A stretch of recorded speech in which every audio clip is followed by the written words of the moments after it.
Cet événement est fatal, ce superbe festival, il est juste génial et phénoménal. C'est un superbe bal, il est très convivial, les chars sont magnifiques et tout cela est fantastique. Lucas est concentré, attentif à produire le meilleur. Il est élève de 3e au collège Port-Olympia.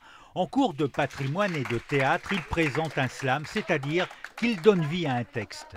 C'est quelque chose que j'aime bien, qui m'entraîne un peu. Et c'est pas forcément violent, ça peut être très sympa.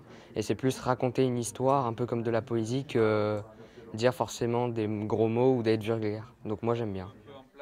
C'est Diane, professeur d'histoire et de géographie, qui a fait entrer le slam dans sa classe. Un moyen de faire de la poésie de façon moderne. Nous, on avait l'habitude de travailler en classe sur du théâtre traditionnel. Et là, on s'est dit, on va moderniser et on va leur apporter la poésie actuelle, moderne, et qui leur parle.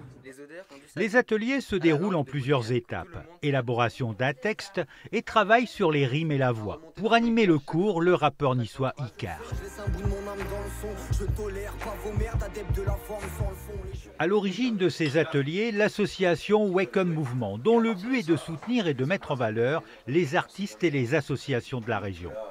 Et c'est aussi pour ça que ça compte de faire de la poésie, du slam, de se mettre en valeur, parce qu'on s'assume mieux aussi, on assume mieux ce qu'on pense. Le slam pourrait un jour être une épreuve au bac option musique, comme l'avait été dans les années 2000 des œuvres de Pink Floyd et de Jimi Hendrix.